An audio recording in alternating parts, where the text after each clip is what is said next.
Dia 18, rompendo em fé. Hoje vamos ler Marcos 11 e 12. Com a Bíblia na mão aí? Claro, né? Que eu já sei que quando você vai preparar para ouvir a Bíblia, você já vem com a sua Bíblia em mãos, já abre um lugar certinho e já acompanha junto comigo, não é verdade? Então vamos lá.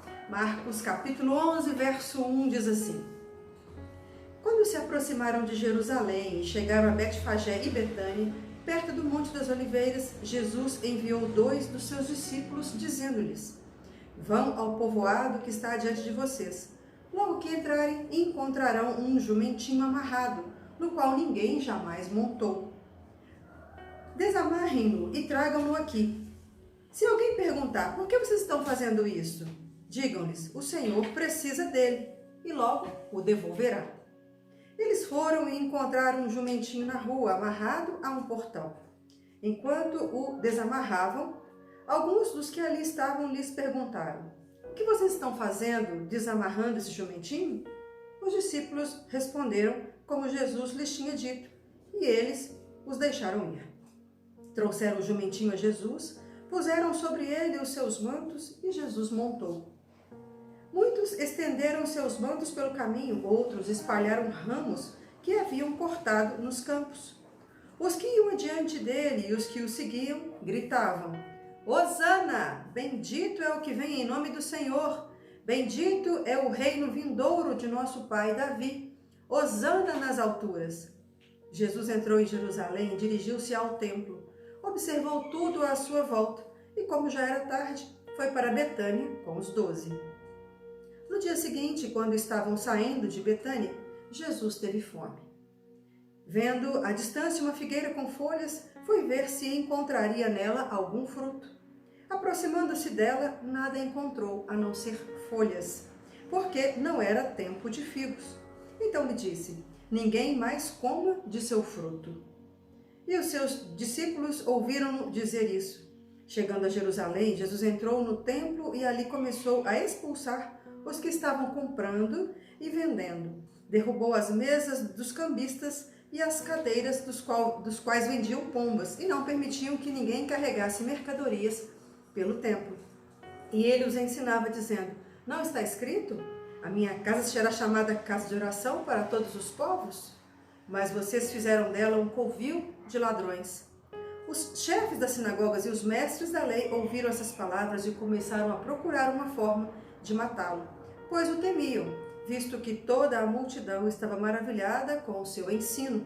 Ao cair da tarde, eles saíram da cidade. Eu gosto dessa passagem, eu acho que é bom você conhecer, caso você não saiba ainda, dessa explicação, que fica pensando assim: nossa, mas que Jesus ficou bravo, ficou irado, jogou as mesas dos cambistas no chão. As pessoas, quando elas iam apresentar sacrifício a Deus no templo, elas precisavam levar um animal e ali, por sobre esse animal, transferir o seu pecado e remir a sua culpa. Era preciso que fossem animais puros e tinha determinadas classificações para esses animais, que poderia ser conforme também a condição financeira de cada um.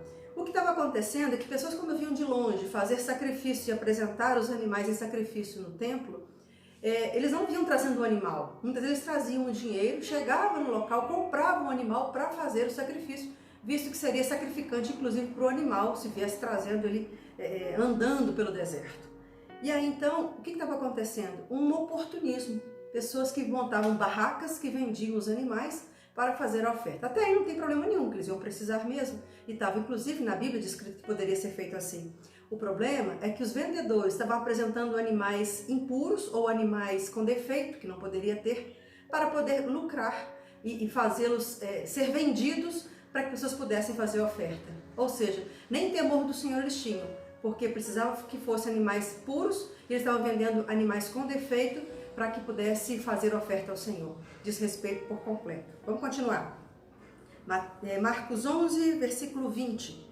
De manhã, ao passarem, viram a figueira seca desde as raízes.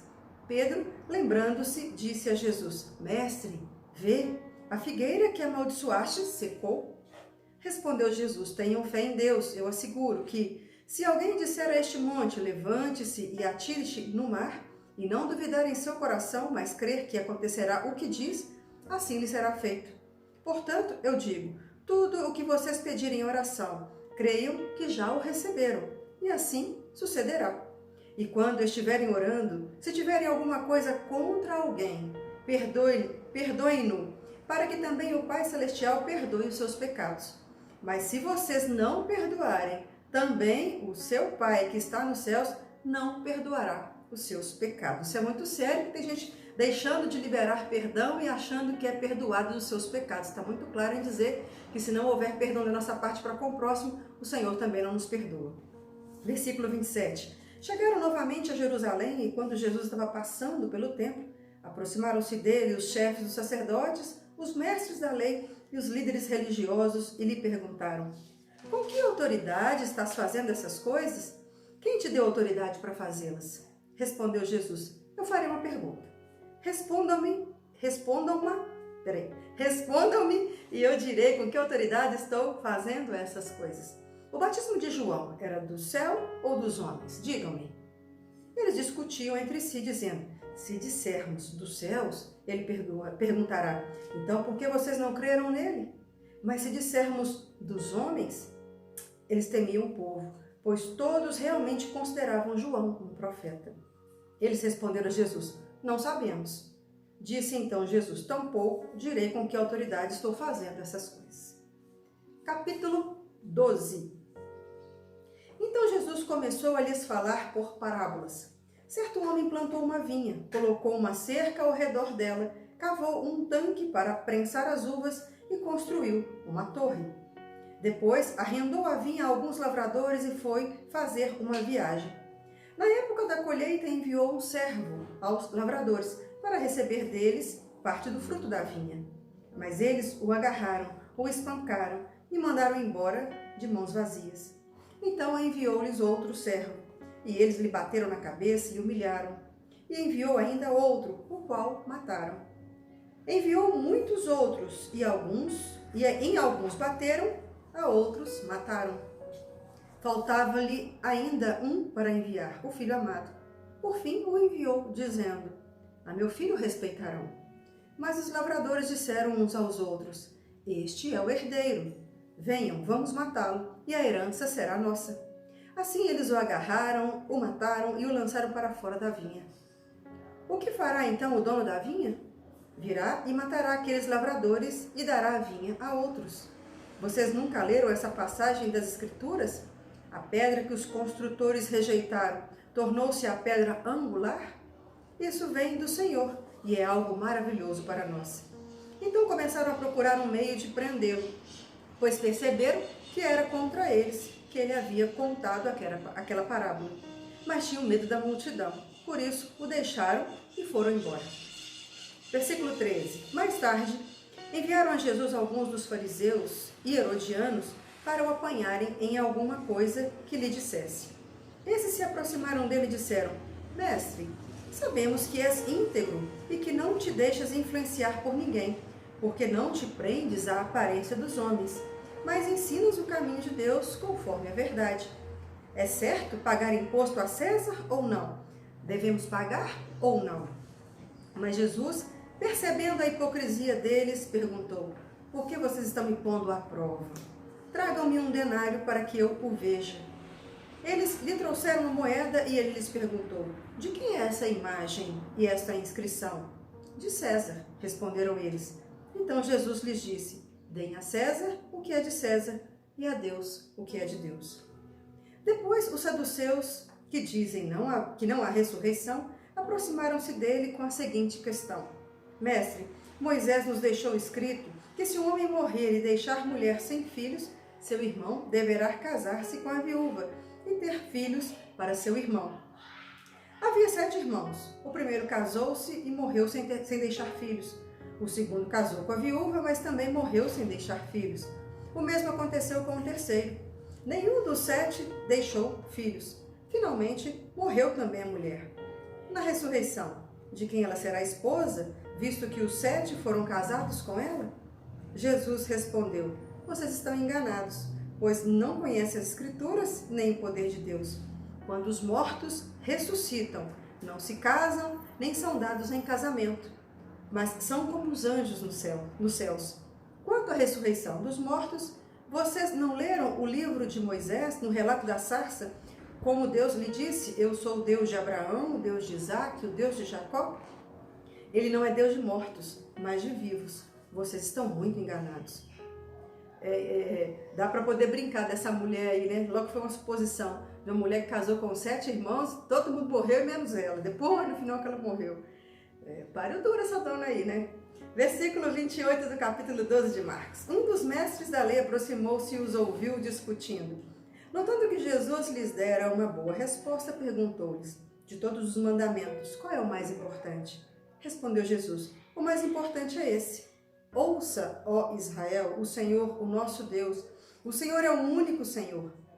Ame o Senhor, o seu Deus, de todo o seu coração, de toda a sua alma, de todo o seu entendimento e de todas as suas forças. O segundo é este, ame o seu próximo como a si mesmo. Não existe mandamento maior do que estes. Muito bem, mestre, disse o homem. Está certo ao dizer que Deus é o único e que não existe outro além dele. Amá-lo de todo o coração, de todo o entendimento e de todas as forças e amar o próximo como a si mesmo é mais importante do que todos os sacrifícios e ofertas. Vendo que ele tinha respondido sabiamente, Jesus lhe disse, você não está longe do reino de Deus. Daí por diante, ninguém mais ousava lhe fazer perguntas. Ensinando no templo, Jesus perguntou, como os mestres da lei dizem que o Cristo é filho de Davi? O próprio Davi, falando pelo Espírito, disse, o Senhor disse ao meu Senhor, senta-te à minha direita até que eu ponha os teus inimigos por debaixo dos teus pés. O próprio Davi o chama de Senhor. Como pode, então, ser ele seu filho? É porque é difícil entender, né? Que Jesus, que é Deus, é Senhor, senta à destra do Pai, que também é Senhor, vem depois de Davi e é chamado de Senhor, mas nasceu depois. Era complicado mesmo para eles entenderem. E a grande multidão o ouvia com prazer. Ao ensinar, Jesus dizia, cuidado com os mestres da lei. Eles fazem questão de andar com roupas especiais, de receber saudações nas praças e de ocupar lugares mais importantes nas sinagogas e os lugares de honra nos banquetes. Eles devoram as casas das viúvas e, para disfarçar, fazem longas orações. Esses receberão condenação mais severa. Jesus sentou-se em frente do lugar onde eram colocadas as contribuições e observava a multidão colocando dinheiro nas caixas de ofertas. Muitos ricos lançavam-lhe grandes quantias. Então, uma viúva pobre chegou-se e colocou 2 pequeninas moedas de cobre, de muito pouco valor. Chamando a si os seus discípulos, Jesus declarou, afirmo que esta viúva pobre colocou na caixa de ofertas mais do que todos os outros. Todos deram do que lhe sobrava, mas ela, da sua pobreza, deu tudo o que possuía para viver.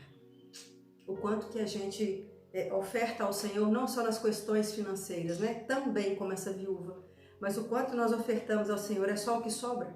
O tempo que a gente entrega para o Senhor é só se sobrar tempo, ou realmente é a primazia ou tudo a nossa alma que nós temos. Vale a reflexão. Terminamos mais um dia. Espero você aqui comigo amanhã para mais um tempo de leitura bíblica. Deus te abençoe.